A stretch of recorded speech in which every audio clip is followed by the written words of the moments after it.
Don't stop.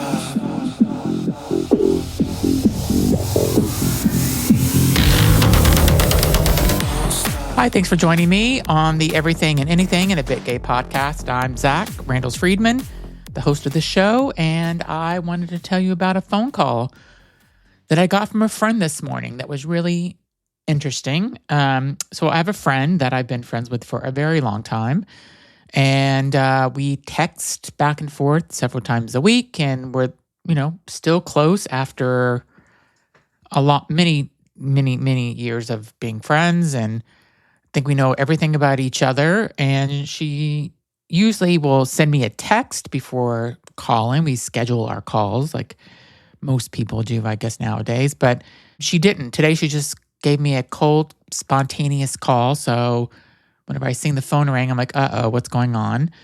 And she was going through something. And so she decided to call me to kind of get my opinion and thoughts about it. And what she told me is that she has a friend that I know as well. I'm not that close with, but she's decided to stop the relationship with this person. And so she's ending the relationship. They're not friends anymore. They have grown apart. She was saying nothing really happened to spark this. It just felt like over time. And she's just kind of like done with this person and is not going to communicate anymore. And she's the one that's always doing the communication. She's the one that's always reaching out first. It's been that way for a decade or more. And she's just like, I'm done trying. And that's it. And, I've gone through this myself where I have cut people out. I've talked about this in my podcast many times where when I turned 50, for some reason, I just felt like I needed to get rid of all these people that were in my life that were not serving a purpose anymore. So I did that. And did it feel sad? Maybe a few of them felt sad, but not really, because I felt like they weren't giving me anything in my life anymore. And there was a lot of people taking things and not ever returning things. And what I kind of told her is that I think everybody that comes into your life serves a purpose. And there is a cycle that you kind of go through with people. And if you think about all the people that you've met in your lifetime, so think about the people that you met in elementary school. Are you friends with anybody still from elementary school? I am not, but Andrew is. My husband Andrew is. He has a lot of friends from elementary school. And then, actually, no, I am. I mean, I guess I am in touch because not friends, I'd say. I know them on Facebook. Some people from elementary school, so I know what they're doing. So that's not 100% true because social media has made that possible. And then think about junior high. I still have friends from junior high that I'm still very good friends with. And then high school, lots of friends. I'm still, not lots, but several I am friends with still. And then think about all the people you meet in college. And then I lived in South Beach in the 90s and was going out 6-7 nights a week to bars. And I'm thinking about all those people I met. And think about all those people that you met in college and that you have no connection to them whatsoever now. They're just gone. They're not in your life anymore. And then the many jobs that I've had throughout my career, how I met people. And there are a few people who I am still very close with from my second job I had in New York. I was there for about 6 years. And there's two people in particular that I am still very good friends with. When I go to New York, I see them whenever I can and when they're not busy. And it's crazy how people come into your life and, they're there to, I kind of told her, I said, this person was there to kind of help you during certain times. Maybe they were there to teach you a lesson. Maybe they were there to, I don't know, be that part of your chapter of your life. And just because they're gone doesn't mean that it's your fault or that it's their fault. It's just like you just grew apart. And I don't know, I feel like that's okay. It's okay for people to grow apart and you don't have to be friends with somebody. Because if I was friends with everybody that I've met my entire life and I never stopped being friends with people, I just think you would never have time to do anything other than have friendships. So I think that people come into your life. What I told her is that not everybody has to say goodbye. Like you don't have to end the friendship with closure. sometimes people just like leave without closure. And I think that's fine. That's happened with so many people in my life where not intentionally or not at all, not intentionally, you just fade. They fade away. And it's because you just are going down a different path.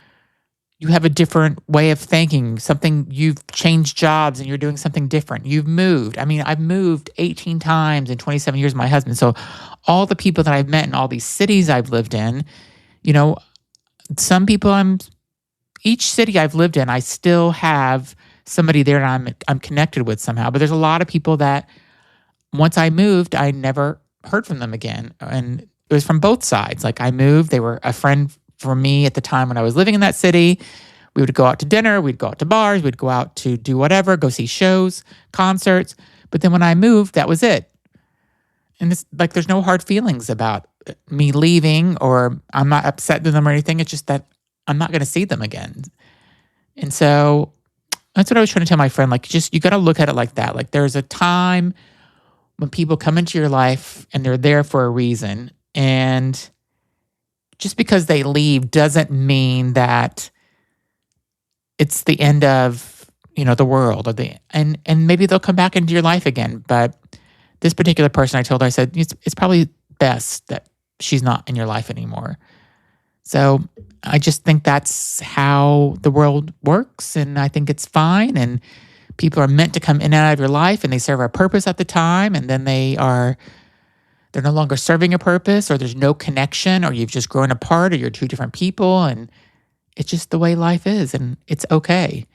You don't have to, not everybody has to love you, and you don't have to love everybody all the time. So that's how I see. And the same thing happens with family. Sometimes I could do a whole episode about family, how you don't have to have family.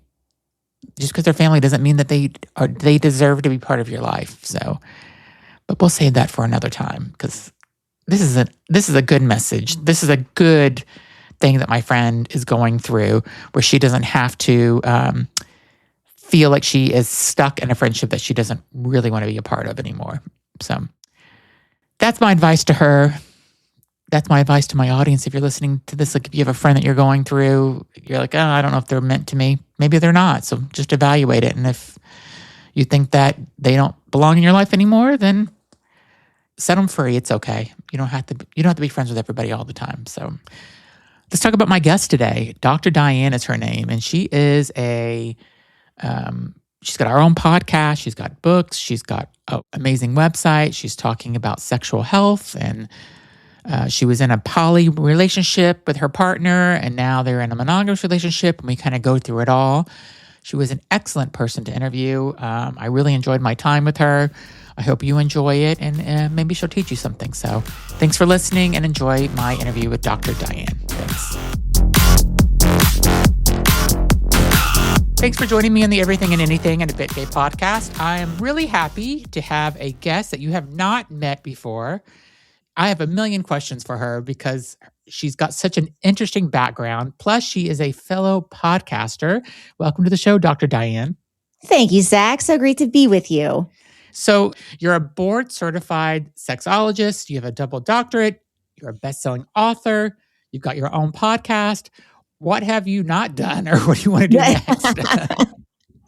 Oh, lots of things for sure. But I do keep myself very busy. And, I tend to wind up in areas. I actually have a few different businesses, and everything that I have created and launched into the world has really been like a labor of love after failing at something, solving it, then going deep into research on it and that sort of thing. So I've been studying sex since I was about 22. I'm 45 now. And my intro to being curious about this, and for a long time until just merely a few years ago, was just purely hey, this was just something I was interested in studying, learning about, becoming better at, being deeper in love with my partner, those kind of things. And when I was 22, I was raised very, very, very Catholic. And so I had was pretty shut off from anything sexually. I was feeling a lot of shame. So when I was about 22, it was super interesting what was happening, because I started developing a lot of pelvic pain. Okay. And I shouldn't even say pelvic, it was really vulvar pain. And I went to doctors, and this was before I got into medicine. So I wasn't well educated in medicine yet. And when I went to doctors, everybody was like, well, everything's fine. There's no problem here. But I had pelvic pain that was actually keeping me awake every night. It was like significant. And I had a roommate at the time who was very open about her self-pleasure practice. And after kind of complaining about this for many days, probably even weeks at that point in time, she handed me a book, which was Betty Dodson's book, Sex for One. And in Betty Dodson's book, it was all about how pleasure and self-pleasure would actually doing a ton of different things. But one of the things in the book she talks about is actually curing pain. And so that was very interesting with my own personal background to see that, wow, with pelvic pain, with vulvar pain, that masturbation could actually fix it. So one very brave night, after sitting with this for a while, I actually decided to try to masturbate for the first time in my life. And you were 22? 22. Yeah. Okay. Yeah. And the pelvic pain went away. Wow. And so that was really, really interesting of wow, I have this pain, I self-pleasure, it goes away. And so that really opened up a big world of curiosity for me. And part of what was interesting from a shame perspective was well, how could something that I was taught was bad or wrong actually be something that is healthy and curing me? So that was really interesting. And it really also led me to start to open up a question around what is pleasure and what is the purpose of pleasure? And one of the things in my newly published best-selling book that I say a lot is pleasure is not just about desire, but something we require. And that was, that's something that I truly believe, that pleasure not only is a birthright, but it's actually part of an overarching health and wellness plan, is making sure we have pleasure in our life. And sexual pleasure being a very important type of pleasure in particular. But it really began, and kind of the birth of studying this began out of my own journey to say okay, well, what is actually happening in this world of sexual wellness, sexual intimacy, and play, when I thought it was in many ways wrong, and all of a sudden it is curing me. And Catholic religion does not. Do they forbid masturbation? Is that one of the things? And I don't know enough about Catholic religion to know, but is that something you're not supposed to do? You're not supposed to do. And what's fascinating about it, I'm always under looking up okay, what is the history of stuff? Where does this come from? So I did a very interesting dive into using AI for help, using looking at Hebrew language and Hebrew words in the Bible, and maybe how they were mistranslated. And one of the things that I through my research that it looks and anybody, if anybody has something to refute this, please do let me know. But from everything I've been able to find, it's not actually said wrong in the Bible. It was actually a pope back around 500 AD that basically came and said, hey, this is wrong. And so then just because of this one man saying it's wrong, it's been propagated, throughout the religion for so many years without anybody ever actually questioning it. So it's a really looking back, and that's one of the things I've, kind of done to just help myself and others heal from any remnant shame, from a religious upbringing, is, what was actually meant, and how have humans taken this and actually completely, taken this out of context and put all this guilt and shame around it. I think there are a lot of things in religion that needs to be investigated, similar to that, where, they say this is wrong and that's wrong and stuff. I feel maybe some of the in the stuff in the Bible, some of it was maybe a story that somebody told, and somehow it became the law of the land in a way. So it's I'm glad you did your research on it, because I think you kind of telling people that where that came from could change a lot of people's lives. Yeah, I mean, I think, it's been so fast, anything that I've had incongruencies in my mind where it's I was taught this growing up, I don't believe it anymore. It's something for your listeners. I was really, just being why is Christianity, why are religions just talking about homosexuality is a problem? This doesn't make any sense to me, right? So I did investigative research on that. And I was like, well, what in Hebrew do man and woman really mean? Because that's like what it's like when they're talking about that in the Bible. It's oftentimes like, well, it's because the Bible mentions man, woman, man, woman, man, woman. And it was really interesting when I was looking at like what are the Hebrew words and how else could they be translated? Mhm. And so one of the things that I came up with that, this research came up with is like one translation could be instead of man and woman, could be partner and fire partner and partner. And Okay. so then if you actually replace everything with that, now you're just talking with like people with like different energies, different qualities in them coming together. And if you take that out, there's no man or woman and all of this teaching around Christianity around that. If we translate it different in Hebrew, then none of that exists. So, that's like super fascinating to me about how many of these types of things are being propagated. And there's shame, there's guilt, there's Yep. violence around this stuff when it's not probably what was even meant. Yeah. I love it that you did that. So tell me about how you kind of help couples as, because, I have a lot of friends that have gone through divorces now at my age, when you get into your late 40s. Well, it's funny how your life cycle with your friends, like everybody gets in a relationship at the same time. Everybody gets engaged at the same time. Everybody starts having kids at the same time. Everybody gets married, then have kids, or even vice versa, depending. And then people start getting you go through this string of divorces, then second weddings. And so I feel like now a lot of my friends are going through, they've been in relationships for a while, and now they're going through, oh, I'm just not into my husband anymore. I'm not going to out any of my friends, but just to like want the desire to have sex with their husband. A lot of times they're just like, yeah, I'm not. It's not there. I mean, are you helping couples kind of find that sexual, awareness again? Yeah, that's basically what my work is based on is, I call it the Hot and Modern Monogamy Club is one of my key offerings. And that's really what it's looking at around like what is the science of desire and why does it oftentimes fail in long-term relationships? Mhm.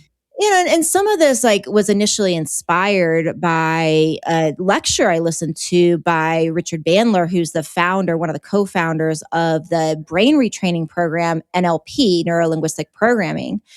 And I was listening to a lecture of his and he said something that I thought was so spot on and it really sparked something inside of me, which was he was talking about when he first got married and people were coming up to him and saying like right before the wedding, like, well, you better get all the good sex in now because when you're married, it's all going to go downhill. Oh, wow. And so his response was, so you mean I'm going to practice something over and over and over again and get worse at it?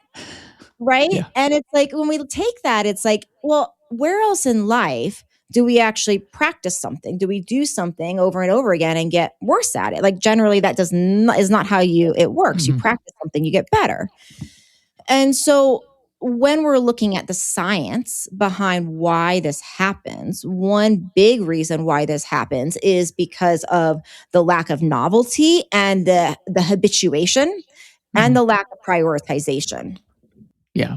So it's really common, right, that once they get into their relationship, everything becomes like a habit. Like we eat dinner at the same Yep. time, we have sex in the same way. And sex oftentimes is like the sexual script. And sometimes there's a few sexual scripts, but it's oftentimes like, okay, we kiss in this way, we do this act, we do that act, we have the grand finale, and we're done. And maybe there's 2 or 3 versions of that if couples are lucky.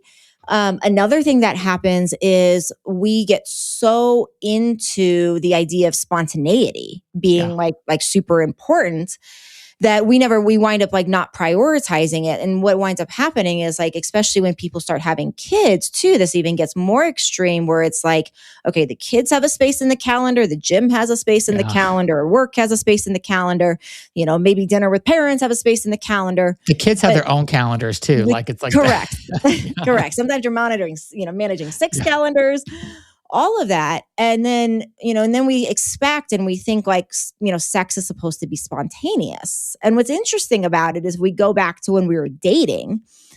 sex was really never spontaneous. And, Yeah. and this is what I mean by that is like, anytime we, were getting together in the beginning, there was a date, there was a plan. You Yeah. would know like, oh, wow, like, okay, well, I'm going to meet your parents for the first time and you're planning on dropping me off, probably not having sex that day. Oh, we're going to go out to dinner and it's going to be like, a super late night. Sex is probably going to be on the table. So it's not that it was like calculated, down to like the hour, but there was a pretty much like a plan going in around like, we are dedicating our plan and we're scheduling our time for intimacy. And then when we move in together and combine lives and have kids and do all the things, then all of a sudden there is way less of the capacity for just like, for like setting that time aside. And we expect it to be spontaneous when many times it never was. So a lot of my work in answer to your question is, one, helping couples initially get on the same page with actually prioritizing that and prioritizing their intimate life again. And it's also looking at like what breaks down, like from a standpoint of communication, where like emotional stuff comes in that blocks it. But ultimately, one of the foundational things that has to be on the table for this to work for couples is they do have to ultimately want to be together. So if it's one of these things where like, gosh, we love each other, like we're maybe even thinking about divorce because we just, we just can't continue like this and we don't know another way, but we ultimately love each other and would love to stay together. That's something that we can work with. Sometimes it's like, wow, there was so much cheating or there were so many things that like put so much tension on the relationship and people decide, you know what, I'm just not into it anymore. And in that scenario is a very different scenario. But if people are like very interested in like, yeah, we love each other, we could stay together if we could just figure out how to solve this. That's really what I help couples work to solve. And we'll be right back. Okay, now back to the show. And what about, I feel like a lot of, my friends, so I have straight and gay friends, and a lot of my gay friends have moved into open relationships and have completely opened up. And even some of my friends that are in a straight couples, they're doing the same thing where they have opened up their relationship. And it's and I'm not talking about there's different scenarios, but I think the biggest scenario that I'm talking about is that I'll give you an example of one of my couple friends that if one of them travels a lot, and so whenever they go away, they're allowed to meet up with somebody on one of the apps or whatever. So they do that. If they don't necessarily bring somebody to the bedroom with them, but they're allowed to go off and like do their own thing under certain situations. And it's kind of a don't ask, don't tell, but they really don't care at all. Like they've been together for probably nearly 20 years, this particular couple I'm talking about. It works for them. I've been in my relationship for 27 years. It would never work for me. I have learned that if it doesn't hurt me, then I don't let it bother me also. I don't quite understand it still. And I've also had another couple I have two. Well, one couple, they were together for almost 7 years. They were engaged to get married. They ended up opening up their relationship in the summer. And by October, it ended because really only one of them wanted the open relationship and the other one was just going along with it just to make the other one happy. And it was just like kind of a disaster. And then it ended. I mean, are you seeing more of this becoming more common of people being in these relationships like this? I definitely think there's a movement as there's like more social acceptance to it of relationships like that. I can tell you I'm a great person to talk to about this because I am a monogamous after being polyamorous. And my partner and I actually, when we first met, we were poly. And we decided after a couple of years together that was not the relationship style that we were, we weren't interested in that anymore. And what switch? What made you change that thinking? Yeah, it's interesting. Like one of the things that I think people, when they think about poly, like the any type of open relationship, the first thing that comes up for like with challenge, people think of jealousy, right? And of course that can be there, but a lot of what's not talked about when people are thinking about considering that type of relationship is everything else that goes with it, which is why I ended up deciding that wasn't, and we decided it wasn't the relationship for us. And what I mean by that is there was some jealousy, but I actually navigated that very well. Like it was a side thing. It wouldn't take over my mind. Like, oh, I feel a little something, we'll talk about it later. I can focus on my day and still have a beautiful day and it's not affecting me. Right. So that was like a very minor component of it. But what happened with it is like anytime there's a new partner, the new partner has their own rules and boundaries, oftentimes with their partner and several other partners. And everybody has their own rules around, okay, well, are you allowed to spend the night? How long can you spend the night for? When do you have to be home? What are your rules for texting each other when you're on with people? Do you have to be present with me and still be attending to all these other people? Can you go out to dinner all together? Do I get to meet them? How do we protect ourselves against STIs? I could go on and list 150 things that need to be navigated.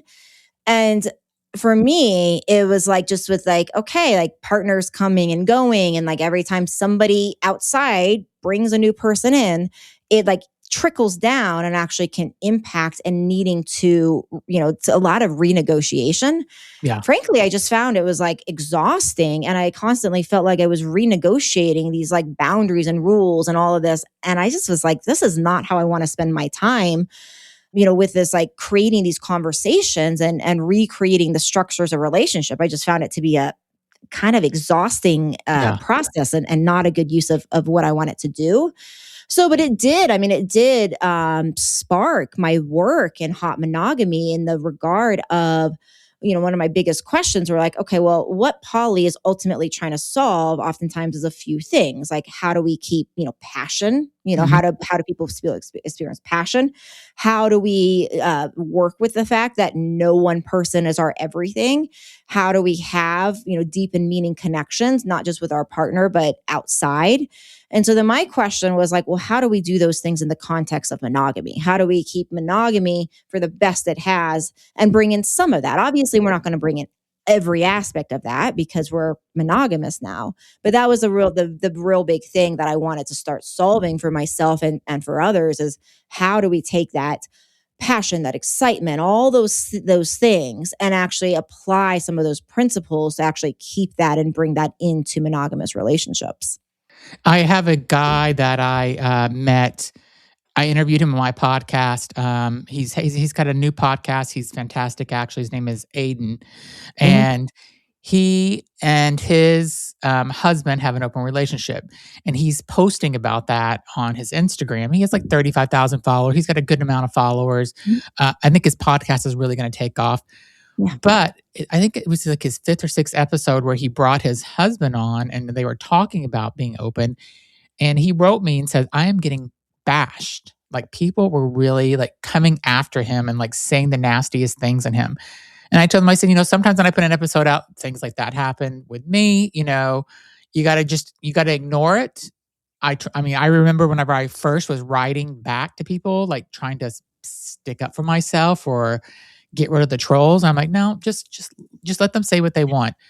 And I just said, if your open relationship works for you, then who cares what everybody else says in a way? That's how I was kind of helping him. I think you would actually be really good for his show. And I may introduce you guys if you want to go into another podcast because I would love that. Yeah, he's really great. But kind of talk to me about like whenever people have been in relationships for so long, they get bored and, they kind of, maybe their relationship is great, but they start to, I have another couple, I feel like I could do my own sex talk show. Actually, I have another friend that, her and her husband they love each other. They have a great time together. They travel together. They do everything, but there's just like, they're bored in their relationship and not just, I think it's even a little more, they're more bored than even just with the sex piece. I think they're just kind of bored of each other in a way. Is that common? It's definitely common. It's like the number of times I feel like I'm out to dinner and I look and I see like a couple and I look over at them and Yes. like, wow, they're not even saying a single word. They just sit and eat dinner in silence. And there's something we said about being able to like be with somebody and not having to always talk and comfortable silence that comes with time. So obviously I want to acknowledge that. But I do think there's a lot of people that get to a point where it's like they almost just run out of things to say to each other. Yeah. So I do think, from a standpoint of outside of the bedroom, one is like cultivating a life outside of each other, right? Because if we're constantly having the identical experience, Yeah. that is also creating issues. Another thing I encourage people is like you can find these like intimacy card decks on Amazon, online. And then they have like sex questions on them, but a lot of the intimacy card decks will have like other questions on them too. Like, okay, if you had a choice between going and living on the moon versus yada, yada, yada. And it's going to be these questions that kind of may feel initially quirky and strange. But what I've seen is like oftentimes it's because it's like such a strange thing that's never been talked about. Sometimes that is like a leader into a new conversation around like, okay, like this is something new. We've never talked about this. Let's see where this goes. So I think that can stimulate that as well, but that really beginning to have those different experiences. Yeah. Now, that being said, I also think that what happens in the bedroom is oftentimes a reflection for what happens out and vice versa. Mm-hmm. So sometimes I do find that when couples actually start to work on their passion and intimate life, it starts to almost like reawaken this vitality in them that then the outside the bedroom stuff, like all of a sudden they start like touching and kissing and becoming more playful. And it's, it's interesting. Like there's been research on something called trust adaptation. So what this is it's the ability to forgive small breaches. So for example, like that, old married couple thing that where it's like people are like, oh, you're just like fighting like an old married couple where they're always like bickering a little bit, like you didn't change the light bulb, you didn't do this, yada, yada. Well, trust adaptability is all about the ability to like, oh, you didn't change the light bulb. I'm going to maybe have a conversation and say, honey, will you please change that? But I'm also going to forgive easily. Yeah. And what that's been related to is quality of oxytocin, the amount of oxytocin and orgasms. Mm. And so one of the things we see then, and it's like, and this is why I think what happens inside the bedroom impacts outside is because when we're actually engaged sexually, we see that, and we're engaged sexually having good sex, not just any sex, but good sex. Yeah. We actually see that trust adaptability then increase and couples get along better. So sometimes like starting to bridge that what's happening inside the bedroom. And oftentimes initially, like it's a process of erotic repair when couples haven't had sex in a while. For many couples just being like, okay, well, start having sex again doesn't work. And, and so sometimes it can be like, okay, well, we're just going to take a couple weeks and we're just going to have like a once a week date where you're the giver one week, I'm the receiver the next week. I'm the giver that week. I'm going to say that again. You're the giver one week, I'm the receiver that week, and then we'll flip roles the next week. And in that, that first couple of weeks, like all we're doing are things like sensual massage and just being with each other and feeling each other without actually going into a full sexual expression. Also beginning to talk about like, okay, well, what are fantasies and what can we do? I have a checklist on my webpage as my yes, no, maybe checklist. People can get it by going to havehotsex.com. Well, they'll see a lot of free stuff of mine. But the yes, no, maybe checklist has, these are our fantasies. This is what we're interested in. This is what never. This is what is a maybe. And when we do stuff like that, that can create a hot date night too, to say, okay, well, where do we like line up on yeses or maybes of things that we actually would be interested in exploring? And even if it's like, well, we haven't done this in a while, it doesn't mean you have to jump in and do this right away. But what you're starting to do is like wake up that sexual energy again by just having a conversation about it and just saying, wow, that's actually kind of hot. And that can bring a lot of novelty, and it can really work on like, those neuroplasticity of bringing more neural networks to the body around like, oh, I'm learning to do something different. I'm learning to do something different with my partner. And that, like I said, oftentimes will feed back into life when we get that going. And we'll be right back. Okay, and now back to the show. Tell me about your book and why you decided to write the book. Yeah, I have it right here. So my book is called Want to Want It. Okay. How to want sex, have more of it, and get better at it. Good. And I decided to write it honestly for a lot of reasons. So it's largely on the physical side of low libido and low sex drive. So Okay. there's 3 root pillars I find to really be in low sex drive, which is physical, personal, and interpersonal. So this is part 1. Part 2 is done now. It's with the editor. That'll be coming out soon. And but in part 1, we're really focused on the physical. So it's looking at what are the main reasons from a standpoint of the body, like what's going on in the body, why sex drive goes down. So anything cardiovascular, pelvic floor, circulation. I said that stress, neurological, thyroid, and more. And giving actionable steps and solutions for this, but even looking at things, okay, like what's going on with from the physical side of the orgasm, like, from a female perspective, like most women and men do not realize that the clitoris, which I'm holding up here, is like all of this. Most people think of it like as this little head, but it's like all of this, like wishbone is also the clitoris. And so oftentimes when like people are not engaged sexually, it's for like maybe many times for him, it's like, well, maybe there's an element of performance anxiety or like erectile imbalances, fixable, normal. We talk about that in the book. For her, sometimes it's like, well, not being interested because, depending upon the study, women only orgasm from penetrative sex 12 to 30% of the time. Oh, wow. Well, that's really? not very much. No, that's not a lot. No. So it's like, well, if she's not having a lot of pleasure, there's probably not as like, you can only do that so long where it's like, oh, well, I'm doing this because it's just like hot and I'm into you. And then eventually it's like, well, she's not having those chemicals that get released that say, wow, this is amazing. I'm coming back for more. Oftentimes then that's the motivation right there. And for her sometimes she has orgasms in the beginning and then due to stress and not being aware of this, they go away. And then people are just doing the same sex over and over and over again because it works at one point. Yeah. And it doesn't mean anybody's wrong or doing it wrongly. Like we got to get that word out of the vocabulary just because it's not working anymore. It just means that times have changed and we need a different strategy. That's all. Yeah. Whenever you held up that picture of the clitoris, I think it's funny because I have I'm telling a lot of friend stories today. My friend said she went on a date with this guy, ended up sleeping with him. He had no idea what he was doing because he didn't probably understand that clitoris was all that picture that you show. I think he was probably way off in another land trying to find it, and he didn't know where to go.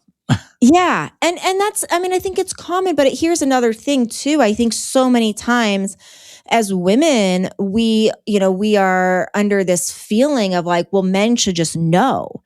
And what I find is like a lot of women I work with, when I show them this, like they don't even know. Like I went to medical school. We didn't learn this in medical school, right? Yeah. It's like, we didn't so if I wasn't taught this in my medical programs, like why would anybody like even know this? So I think another thing that is so important when it comes to sex and intimacy is like, we got to get out of this whole thing of like, well, they're just supposed to know.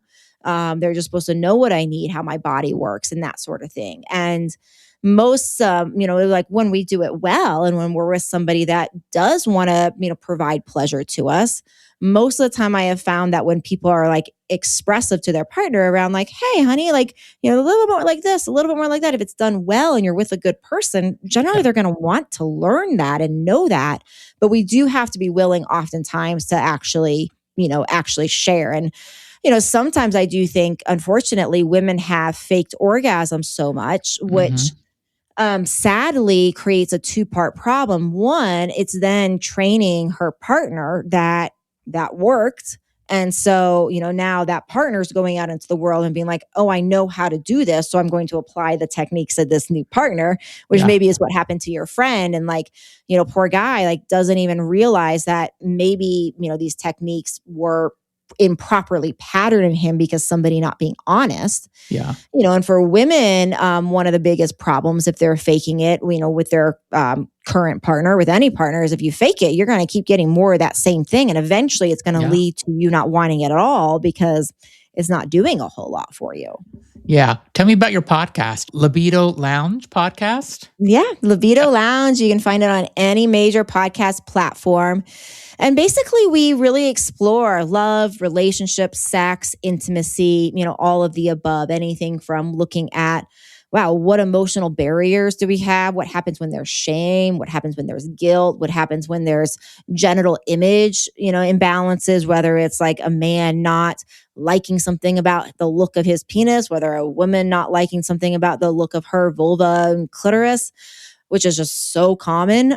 We look at physical root causes. We look at a lot of the solutions. So anything from medical advice devices, like one of my favorite ones, like the penis pump, which is amazing for getting hard-ons for men if they're having problems. Not all penis pumps are the same. So make sure people go to havehotsex.com to learn about good ones.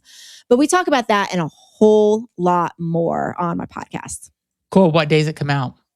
It comes out every Thursday. Thursday. Awesome. Yes. And your website is My Libido Doc website?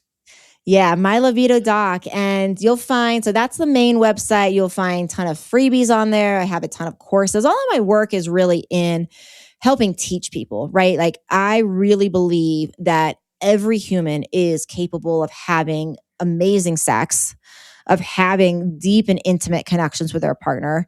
And I also have seen that, like I said, like pleasure is not just about desire, about something, it's something we require.